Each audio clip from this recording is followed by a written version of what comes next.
What's up mga tol? Welcome back na naman dito for another MPL Season 6 update. At yun na nga, papalapit ang MPL Season 6 playoffs that's gonna happen on October 22 hanggang sa 25.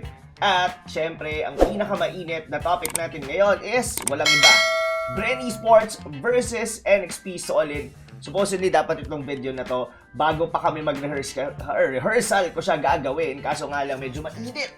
Si Coach Duckey, actually, yung mga binitawan niyang mga salita during the interview with one of our good friends, swellcaster for the MPL. Syempre, si Leo, together with Coach Leather Goods dun sa Asus. I think that was a podcast kahapon. So, kung hindi mo pa napapanood, stay tuned ka lang dito. Roll natin lahat pagkatapos ng intro.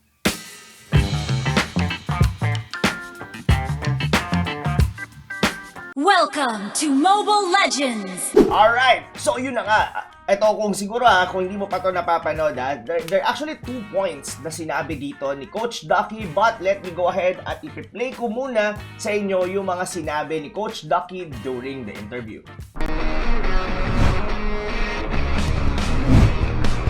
Last matchup, NXP Solid versus Bren. What do you say? Alright. Ito gusto ko ito eh. Gusto nyo ba real talk? Real talk! gusto ko kasi may mga basher ako. Maraming basher. So, maraming basher ako. So, 3-0 definitely. Bren. Yeah, there it is. There it is. Alright, let me explain why. There are only 2 reasons kung bakit hindi mananalo next play Solid. Kinikilibutan ako. And I want yung mga supporter na next play na makinig kung sa explanation ko. First one, okay? They don't have their own identity. Exactly. All right, monkey see, monkey do. Yeah, what they see, they do it, without realizing that the dynamics of their team is different. Yeah, we're the usual suspects, sure. Maraming sabi we're the usual suspects with the beginning of the regular season. Kung sino yung nagsiset down ng meta. Sure, we're the usual suspects, but are you, kung ikaw kalaban ka na team, do you allow the other team to have that, right to become usual suspect for setting the meta? I don't think so. So you have to make your own identity. That's the first thing that I noticed with next. Right. Nox, ganito yan eh. Sila lang yung nag-iisang team na may press release. Antayin new meta. Alright. Pansinin mo, Leo. They're the only team in the MPL na yan, na lagi nagsasabi niyan openly. Antayin nyo, this weekend, new meta. Yeah, but the thing is, the thing is, even last season, I'm the one who had to ask Duckey anong bago. It wasn't from Duckey straight, right? So, NXP set the new meta by saying there's a new meta. So that's number 1, right? Yeah. That's number 1. Dux, what's your second point? Alright, second point is that majority of their players already reached their mechanic caps. Yep. That's the best that they can perform.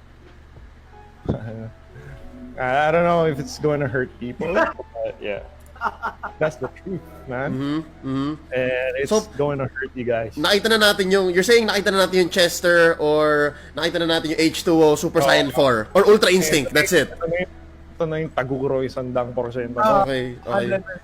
Majority of their player. I think the player that we haven't really seen yung top shape is probably Rani J.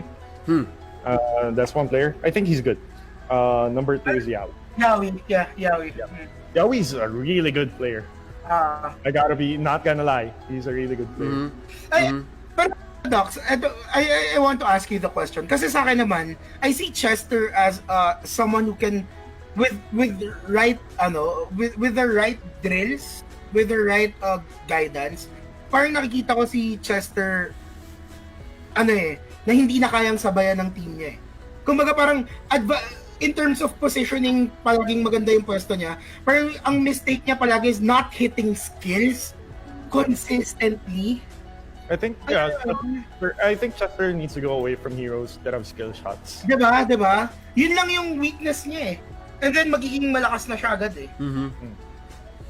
I see. I think Eudora is a good hero for him. Not to say na mahina or madaling gamitin yung hero, but I personally think the mas magpa-perform sa heroes na hindi siya mechanically nahihirapan. Yep. Yeah. Honestly. Yeah, make Kasi the most of the positioning. Yeah. Oh, positioning wise kaya na niya eh. Nandun na siya palagi eh. Ang problema na lang hindi na tumatama eh. Yeah. Kaya parang Honestly, I don't really care how much pronouncements Duckeyyy says. Like, mapali namin yung meta. I don't really care, man. Because the only thing that matters to me is if you do it. Now, Yeah. I haven't seen them do it. Yep. That's the thing. Yep. That's real talk, Duckeyyy. Yeah. Guys, wait lang, guys. May mga may mga tropa pips tayo sa chat and they're saying pinaparinggan na ba or whatever. No, this is straight. This is real talk where we're in public and we're talking about what's gonna happen in the playoffs, okay? So that's point number 2. Facts lang. This is point number 2, right? Those were very, very triggering words talaga. Yung biniginaw doon ni Coach Duckey. Sabi ko, wow! That was all balls talaga. Pero that was such a confidence na naman gagaling sa isang coach na talaga naman na, well, sabihin na natin that Bren Esports do really have like a bragging rights. Bigay naman natin sa kanila yon because they do have like around 88% win rate all over regular season. As well as pati na 80% win rate just right after the current patch, which is of course yung next project natin, na which is yun din yung gagamitin na patch natin during the playoffs. Alright, so ang mga sinabi ni Coach Duckey is yung the analogy na ng monkey see, monkey do. Grabe, those were big words and very, very confident for Coach Duckey to say that. And number 2 is the mechanical cap ng NXP Solid daw is already on its ceiling. So, siguro, just let's talk about the number 1. So, siguro, nasabi ni Coach Duckey yung term na monkey see, monkey do is that it's like NXP Solid is somehow like an open book para sa akin right now. Kasi, sa mga ibang players, like of course, the other pro players, hindi naman sila nagsistream unlike NXP Solid na all of them were definitely streaming. Teka. Oh yeah, alam ko lahat sila nagsistream talaga. Not sure kung lahat sila partner na ni Facebook, but all of them are actually streaming. So, this only gives us a point na alam natin. Kumbaga, alam ng nakakarami kung ano yung mga usual na heroes ng bawat isa, ano yung mga ginagamit, even strategies sometimes on ranked games, like na medyo na-adapt nila going into the MPL. Syempre, hindi naman natin yun maiiwasan talaga na parang maihalin tulad kasi may reference tayo and like other teams or other players na hindi nagsistream, so meaning to say concealed yung mga strategy nila and pagka nakita natin during the MPL is parang wow, bago, ganyan. So that's the only difference that I think about that. In terms of NXP Solid, just trying to mimic or trying to get strategies lang na kung ano nakita nila, just gonna try it. It's not for us to say, pero siguro the most confident way na pwede kong sabihin is that NXP Solid is not a trendsetter team right now. Kumbaga hindi natin nakikita, kumbaga wala pang ginagawa ang NXP Solid as of the moment or even on the regular season na inadapt ng other teams, which is it's more on NXP Solid is the one who is adapting onto the strategy kunwari ng Bren or even ng Execration or ng mga ganyan. Kumbaga gaya ng sabi ni Coach Duckey, they don't have this certain identity. Kasi nga, sanay tayong nakikita yung mga ginagawa nila. So, hindi natin ma-differentiate na this is NXP Solid. Number 2 is the mechanical cap. By the way, in terms of dun sa sinabi rin ni Coach Duckey, siguro kasi pili din yung mga heroes din, of course, ng NXP Solid right now. At kumbaga, pagka pumix sila ng Hellcurt, alam mo na, that's gonna be Renny J. Siguro the only difference lang na nababago for the side of NXP Solid for the past or at least starting week 6 is that nakakita tayo ng mga like Chester using the Natalia, then somehow Yawi on the Selena. Yung parang konting kaso I think hindi yata sila nanalo. That was during their second time around with Execration. Yun yung naging talo nila during the second match. Pero at least we are actually seeing NXP Solid na gumagawa rin talaga ng mga draft na hindi nila, yung kumbaga hindi nila nakasanayan. Kasi whenever you're gonna be talking with NXP Solid right now, you'll see H2O as the core, Yawi on like the Kufra, like Chaknu set, parang Chaknu hate combination. Tapos on their side lane, alam mo rin that the Chu, Rene J will be the one to use the Chu, the Hellcurt, or ang nagbabago lang sila ni MB in terms of pagka sa X-Borg, or even Gato Katsa, yan, dyan nagbabago sila. Then, of course, pag Khalid, diretso na yan kay MB. So, pwede nating sabihin that heroes of NXP Solid right now is, kumbaga, basa. Basa mo siya ngayon. Pero of course, yun yung dapat na mabago nila going into the playoffs, na dapat yung mga nakita sa kanila during the regular season, hindi na yun din yung ipakita nila ngayong playoffs. Kasi alam naman natin lahat that the playoffs gonna be best of 5, laglagan. So walang room for error, at syempre, hindi ka rin magtatago ng strategy just even on the very first day na makakalaban nila yung Bren Esports. Now, for the mechanical cap naman siguro,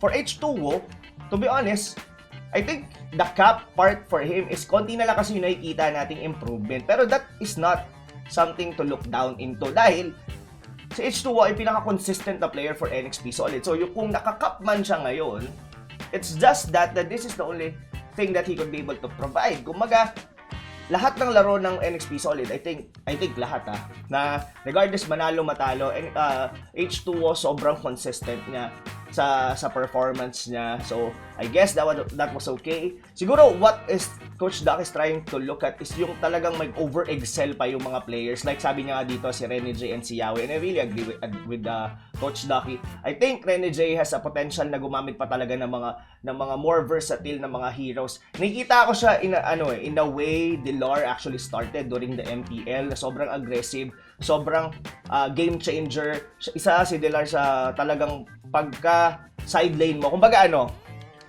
there are like phenomenal na mga side laners na talagang noted, like Kilowash, na alam mo na sobrang silent pero deadly. Alam mo, may sariling diskarte. Parang gano'n. Rene J actually has that, and even the killer instinct as well. So I guess malayo pa talaga yung mga mararating ni Rene J. As for Yawi, gano'n din siya. To be honest, I see Yawi as like the little Chaknu. Kumbaga, in terms of tenuity, kumbaga, syempre, Chaknu was with us for a couple of seasons na, and of course, this is the rookie season ni Yawi. So, nakikita ko si Yawi, just like when Chaknu was actually the unang beses nating nakita si Chaknu. And as for the other members, I think it's workable, even with MB, Chester, sobrang dami pa talaga nila. Kumbaga, well, siguro we could give NXP Solid some slack since this is their rookie season. So I guess being able to fight against, syempre hindi na rin natin ilalayo, guys. Siguro bigyan natin ng konting facts or at least context yung mga nalaman dito. So, pakita natin dito in terms of stats. So, week number 6 tayo magsisimula, Project Next, kasi ito yung gagamitin na kumbaga, week 1 to 5 scrape na natin lahat yan kasi may mga part dyan na wala pa yung bagong meta, ganyan. So, for Bren, on the week 6, they actually lost against Omega. That's gonna be a 0-2. And ang nanalo naman na dong week 6 na yun is, pinanalo naman nila yung laban nila against NXP. So, 2-0 ng Bren. And in history lang natin for the regular season, 2-0 ng Bren ang NXP during week 6. Pagpasok naman ng week 7, nandito naman yung winning streak na ginawa ng NXP Solid. That's winning against Execration and as well with Aura PH. So, as per Bren, starting week 7, or rather, after nung natalo sila sa Omega, never na silang natalo for like 5 consecutive up until week 8. And NXP Solid losing to Signal Ultra 0-2. Was that? Actually 0-2. So, it's like that.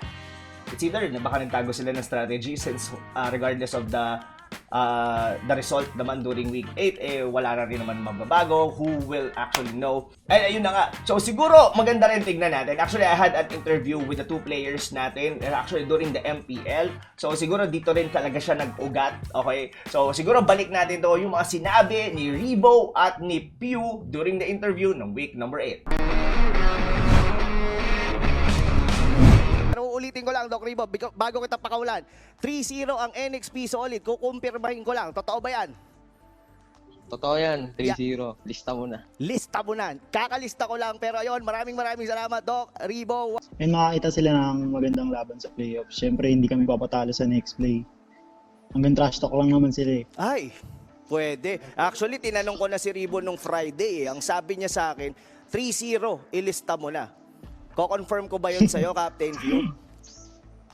Oo, lista mo na. Ilista mo na yan. Alright, so yun na nga, Gabis, gaya ng sabi nila Rebo, ilista mo na. And syempre sila Few, they're very, very confident for their match against NXP Solid ngayong parating na playoffs. Well, technically, guys, this real talk lang to. Okay, no bias aside. To be honest, kami naman wala naman kami pinapanigan kasi hindi pwede. Well, personally, ako hindi ko talaga gusto kasi ayoko mabago yung tingin ko sa mga teams in regards with casting or even being on the solo analyst kasi dapat pantay-pantay silang lahat. But anyway, going back dito sa Bren Esports, basically, they will win data-wise. I mean, lahat in terms of winning percentage, kumbaga, tumataya ka sa 80 to 90% over a 10%. So, alam mo yon, liyamado. Sabihin na natin, Bren Esports, definitely, liyamado sila dito. 80% win rate on the current patch on the MPL regular season. And as for NXP Solid naman, so they were definitely the underdog dito. Pero syempre, there are also things that Bren Esports should really reconsider. Yes, nandun na tayo na sila yung liyamado dito, pero there are still poison teams and this might be their poison. So, I guess they don't have, wag lang, siguro pinaka lang for Bren Esports is not to be very overconfident. And alam naman siguro din yan ng mga players. Kumbaga, they were not gonna be talking smack like that, or at least those words, hindi sila maging kumbaga ganoon ka-confident or ganoon katapang na sabihin yung mga salita, even with Coach Duckey itself, kung hindi nila alam kung nasaan yun. Kumbaga, they are on the higher ground right now diba? So as for NXP Solid, yeah, it's like parang kumbaga parang na rin silang nasa grand finals talaga on their very first round sa MPL playoffs. And if they could be able to pull off somehow like a miracle play, like regardless of the result 3-2, 3-1 or kung 3-0 nila yung Bren, much better. Wow, it's like already winning the MPL, to be honest. And of course, not to note na ang susunod na makakalaban ng either of the two teams is either Onyx or Aura. So sobrang bigat ng bracket doon sa ibaba. So if NXP Solid could be able to pull off papunta doon sa Grand Finals, regardless siguro kahit sinong makalaban nila sa Grand Finals, pag nakalusot sila sa Bren, Onyx, and Aura PH, they really deserve the championship for this Season 6. Pero syempre, yan yung mga aabangan natin, guys, dahil palapit na nga na papalapit. At sa mga magtatanong kung kailan yung magiging laban ng Bren versus NXP, that's gonna be on October 23. That's Friday, second day natin for round number 1, and really excited. Alam kong excited na rin kayo as of the coming days. Starting ngayon, bukas, we will be reviewing the games. So bukas, siguro pag-usapan naman natin yung Execration versus Signal and all throughout hanggang siguro by Tuesday, kasi by Wednesday we'll do a vlog kasi yun yung rehearsal namin para sa playoffs. I'll try to ask kung pwede natin yung mapakita sa inyo yung mga behind the scenes kung paano magpo-proceed yung ating playoffs na paparating dito sa Season 6. So, kung hindi ka pa nakasubscribe dito sa channel natin, make sure to subscribe para updated ka sa mga ganap dito sa MPL, dito lalong-lalo na ngayong Season 6. And of course, don't forget to like the video at yun na nga mga kaibigan, see you sa susunod nating update. Welcome to Mobile Legends! Nung ako'y nadapa, nasan ka no? Nung ako'y walang-wala, nasan ka no? Nasan? Nung ako'y nasa baba, di kita mahanap, nasan ka no? Nung ako'y nadapa, nasan ka no? Nung ako'y walang-wala, nasan ka no?